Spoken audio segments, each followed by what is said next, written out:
নমস্কার বন্ধুরা, কেমন আছো সবাই? আশা করি সবাই ভালো আছো। তোমাদের ভালোবাসাতে আমিও অনেক ভালো আছি। তো এখন ছেলে আর আমি খেতে বসে গেছি। তোমরা অনেকেই বলো, দিদিভাই তোমাদের খাওয়া দাওয়া দেখতে খুব ভালো লাগে। তোমাদের খাওয়া দাওয়া দেখার পরে না নিজেদেরও একটু রুচি আসে, খেতে খুব ইচ্ছা করে। তো যাই হোক, যদিও কারোর একটু উপকার হয় খুবই ভালো কথা, আবার অনেকের তো আমাদেরকে সহ্যও হয় না। তো দেখো, একটা মানুষ সবার কাছে ভালো হতে পারে না, তাই না? হাতের 5টা আঙুল যেমন সমান হয় না, তেমন একটা মানুষ সবার কাছে ভালো হতে পারে না।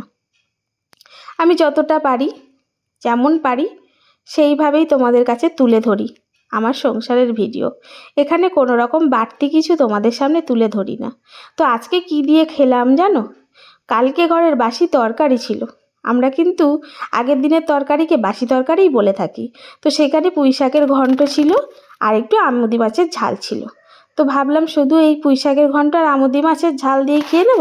সেখানে একটু আলু দিয়ে আর সয়াবিন দিয়ে তরকারি করেছিলাম, তবে আলু আর সয়াবিনটা খুব হালকা করেই প্রেশারের মধ্যেই করে নিয়েছিলাম। তো আমি আর ছেলে আর সয়াবিন খাইনি, এই যে পুঁই শাকের ঘন্ট আর ওই যে খালি ভুলে যাই আমি, জানো তো, ওই যে ওটাকে কি বলে, আমুদি মাছ। আমুদি মাছের ঝাল ছিল, সেই দিয়েই আমি আর আমার ছেলে খেয়েছি। আর কর্তামশাই আর শ্বশুরমশাই খেয়েছিল সয়াবিন দিয়ে, কারণ কর্তামশাই তবু একটু খায় বাসি তরকারি, আমার শ্বশুরমশাইকে আমরা দিই না। ঠিক আছে? হ্যাঁ, আজকে বললাম আমার শ্বশুরমশাইয়ের কথা, কারণ কমেন্ট বক্সে অনেকেই আসছে কমেন্ট, তুমি মিথ্যা কথা বলো, তোমার শ্বশুর আদেও নেই, তুমি দেখো না, এসব বলছো। দেখো, আমার বর একা, আমার কোনো ভাসুর বা দেওর নেই, তাহলে আমার শ্বশুরমশাইকে আমাদেরই তো দেখতে হবে, তাই না? তো যাই হোক, দেখতে হবে এটা কোনো কথা না। বাবা আর মা দুজনকে সন্তানরাই দেখবে, এটাই কিন্তু নর্মাল ব্যাপার। তাই আমার শ্বশুরমশাই আমাদের কাছেই থাকে, আমরাই দেখাশোনা করি।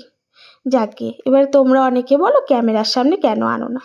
দেখো, আমি আমার স্বামী আর আমার সন্তান মিলে ভিডিও করি, তাই তোমরা ছেড়ে কথা বলো না। অনেকে তো এমন এমন কথা বলো, খুব কষ্ট হয়, খারাপ লাগে। সেখানে ওই বুড়ো মানুষটাকেও কি এনে গালাগাল শোনাবো? তাই আর ওনাকে আনি না।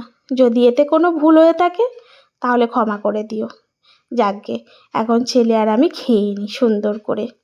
তো যাই হোক, আর পুঁই শাক খেতে না আমার বেশ ভালো লাগে। যত শাকের মধ্যে পুঁই শাকটা আমার খুব প্রিয়। আর সেটা যদি হয় মাছের মাথা চিংড়ি মাছ দিয়ে, ব্যাস আর কিছু লাগে না। তো এই ছিল আজকে খাওয়া দাওয়া। তবে হ্যাঁ, একটু না চাটনিও রয়ে গেছিলো, ফ্রিজের মধ্যে ছিল, তাই চাটনিটা বের করে রেখেছিলাম। ভাবলাম শেষ পাতে একটু খাওয়া যেতেই পারে চাটনিটা। তো চাটনি কার কার পছন্দ? আমার চাটনিটা খুব বেশি পছন্দ হয় না, তবে হ্যাঁ, মাঝে মধ্যে একটু খেতে ভালো লাগে।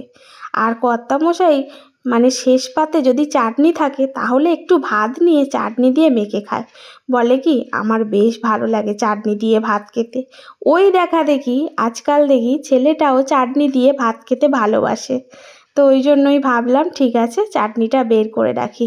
এই দেখো চাটনিটা, টমেটো ছিল আর একটু হচ্ছে জলপাই ছিল, দিয়ে আচার মানে চাটনি করেছিলাম, সেটাই রয়ে গেছিলো। আর আমি একটুকুনি খেয়েছিলাম, বেশি খাইনি, আমার ভালো লাগে না।